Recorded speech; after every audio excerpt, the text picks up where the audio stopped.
Morning, guys. We're the media team, and we work alongside the Globe Content Studio to architect successful branded marketing campaigns through distribution and measurement. I'm Kirstie, and I'm the manager of the team, and alongside me are Jenna and Vadeem. This morning, Vadeem's going to kick things off by talking about the benefits of an omnichannel distribution strategy. And then Jenna's going to talk about the factors beyond media and content that can influence the performance of your content marketing campaigns. Then a bit later, I'm going to get back into the complexities of measurement. So I'll throw it over to Vadeem to kick things off.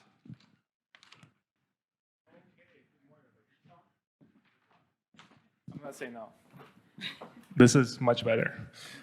Good morning, everybody. As Kirstie mentioned, I'm going to talk to you about content distribution and how an omnichannel strategy is not only beneficial in terms of gaining exposure to a wider audience, but also in the numerous learnings you can get from doing so.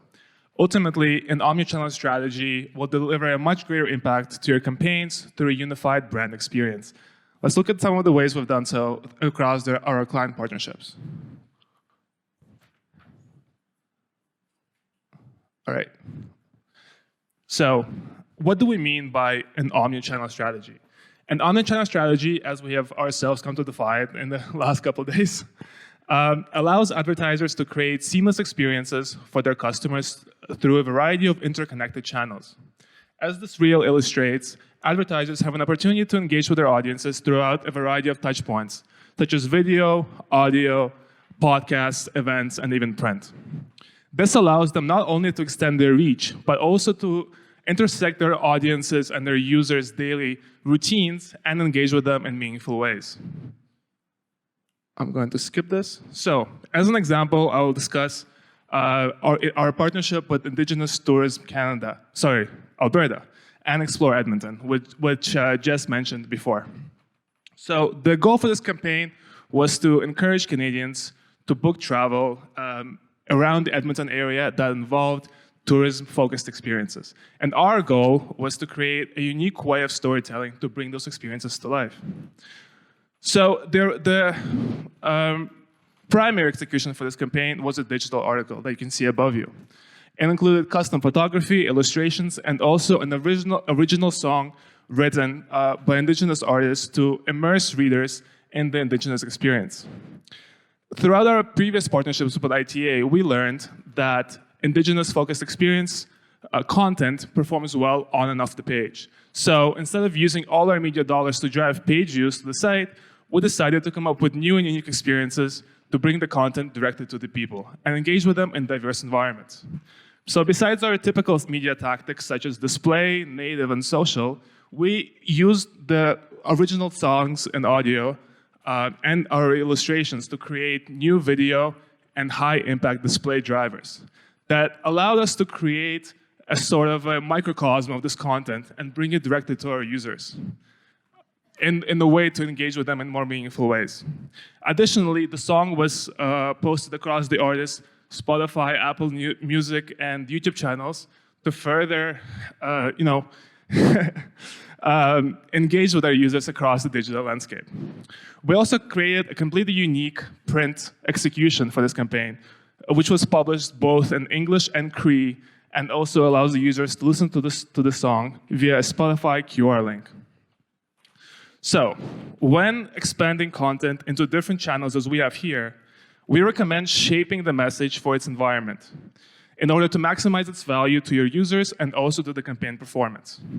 Leveraging a robust distribution mix for your content is also very essential for learning what works and what doesn't. Different tactics are not equally effective at achieving the same result and often offer different value propositions. As a publisher, we know a lot about bringing people to the page. That is our primary job. So what we've learned is that native tactics that mimic the look and feel of editorial promotions on the Globe and Mail work the best to engage audiences and drive the highest time spent on the page. If you think about it, that makes sense because audiences are already reading article content on the Globe and Mail page. So they have more time and attention to dedicate to the content. SocialNet, on the other hand, is excellent at driving people to the page. High visuals and video are very eye-catching, and the majority of traffic is driven through social. But those users are in a more lean-back environment and aren't really looking for anything specific. So we don't see as much as engagement on the page from users that come from social platforms. So therefore, social's value is in its efficiency rather than an engagement. An efficiency to bring people to the page rather than to engage them on the page. These, of course, are just general observations, and not all content is created equal. Even your most tried and true channels can deliver different results based on different environments and topics. All right, for some takeaways, it's beneficial as a takeaway to cast a wide net in terms of distribution and then refine based on what you've learned. Let the data tell you what tactics are best at driving your primary and secondary objectives. Shape the message for the environment, bring new life to the concepts, and connect with your audiences in those moments. Use a different measuring stick for different media channels, since they offer distinct value propositions and are not always created with the same goal in mind. All right, thank you guys. And next we'll come to Jenna.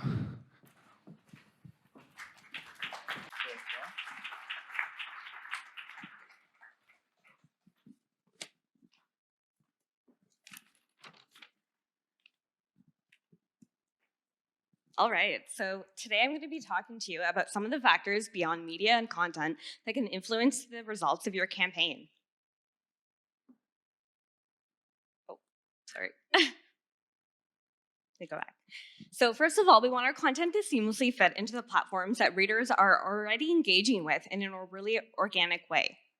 Instead of looking at content marketing as only cyclical or experimental, we want our content marketing to really be innovative and reach our consumers, as well as benefit the brand and their initiatives.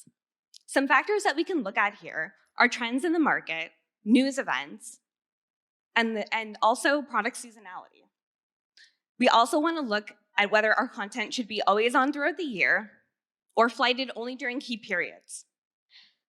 Some benefits of getting this right is more sharing of your content, a more engaged audience, more pickup from organic search and social, and knowing that your audience is getting your content message when they need it the most. Let's look at a few examples.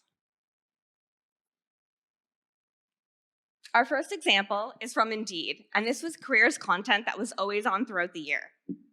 Here we saw that larger news and market trends were affecting the campaign during a time of a looming recession and higher interest rates.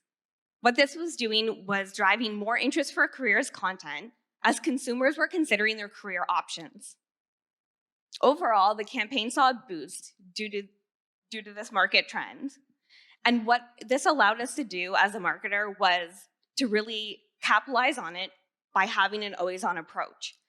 This is because news trends are not always predictable. So this always-on approach allowed us to really push our boundaries and capitalize on reaching audiences, as well as a more efficient campaign. In our next example, we have a design-focused campaign from Gagano. In this example, we can see that it was a sponsored content article and it was paired with custom video.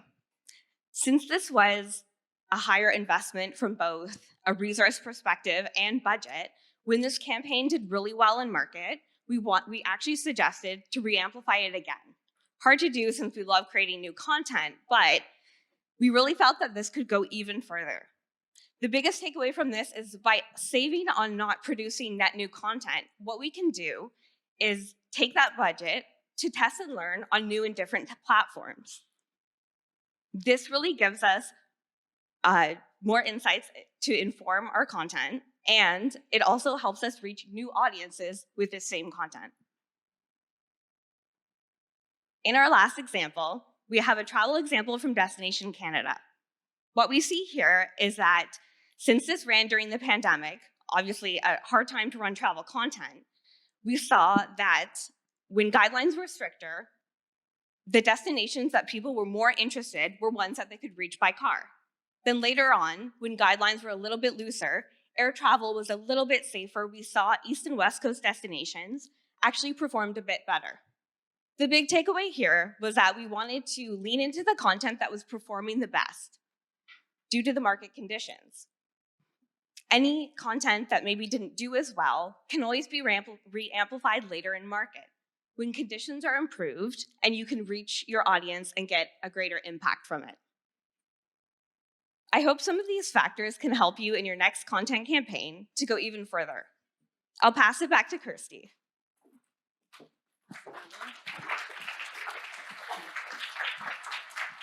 All right, guys, I'm going to get into measurement now. By a show of hands, how important is measurement to your content marketing campaigns? Heck yeah, heck yeah. All right, so I think it's important to first level set that the way that we measure the effectiveness of branded content is different than traditional digital advertising, despite the fact that we're often leveraging the same formats to drive content views that are often measured by clicks and impressions. Content's a mid-funnel tactic, so it's not just about maximizing exposure, which in our world is typically measured by content views, and doing it as efficiently as possible. What we've learned over the last couple of years is that there's been a shift in the KPIs that our partners have been holding us to account. It's no longer just a conversation about quantity, it's now a conversation about quality and what we can do to maximize their engagement on the page.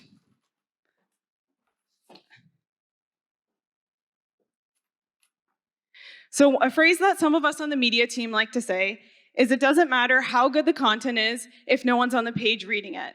And that's why such a big part of our focus has been learning how to maximize campaign effectiveness through engagement. And that's why we've been benchmarking and analyzing campaigns and applying those learnings across our advertising campaigns. What we've learned is there's no one-size-fits-all magic formula for driving engagement, and that it very much depends on the factors of the campaign. Let's look at a couple of examples to help illustrate this. So this is a campaign that we did with Athleta. As you can see, it's a very visual landing page. It's very product-focused. And within the content, we actually curated outfit inspiration and drove to the products that you see featured. When we looked at measuring the performance of the campaign, though, we actually noticed that it delivered below average time spent. And our first reaction was yikes. But then when we dug into it a little bit deeper, we actually saw that it drove a ton of traffic to the client's website, either through those embedded product links or through the ads that were on the page. And I don't know about you, but if I were a retailer, I'd say that that's a success story. And then if we want to bring it back to another example, let's talk about the Gagano campaign that Jenna talked about. So not only did this campaign crush it based on traditional means, surpassing page view targets and surpassing our time spent benchmark, but it also had a video asset embedded on the page. And that's why it was really important to measure the effectiveness of this as well. So not only did it have high completion rates, it also had a higher page view to video view conversion rate. It was 3 times our benchmark. So that was an indicator to us that this was a really effective asset, and we should consider distributing it through other channels in future campaigns. And that's exactly what we recommended to the client. So as you can see, traditional metrics don't tell the full story, and that the way that we measure the effectiveness of engagement is just as unique as the content itself. Measurement is a bit of a wild west right now. There's a variety of different methodologies being used across the industry, and nobody seems to be doing it consistency. There's no consistency. So that's why it's really hard to make an apples-to-apples comparison when you're looking at different media partners or comparing against your own site analytics. For example, the Globe and measurement platforms like Pressboard quantify the average time spent based on users who are active on the page, whereas Google Analytics, on the other hand, only measure the effectiveness of engagement based on users who visit another link on the same website. Then you have some media partners that measure impressions as content views, while others use page views as a measuring stick. That's why it's really important to understand the differences in these definitions and to hold your vendors accountable to transparency on how they're measuring engagement. But measurement isn't just about maximizing efficiency and continuing to optimize that way. It's being able to interpret the data. It's the story within the story, and then how you apply those learnings to future campaigns. We hope this session was useful to you and gave you some insight, media and beyond, on how to drive traffic to your content and measure the effectiveness of it. Thank you.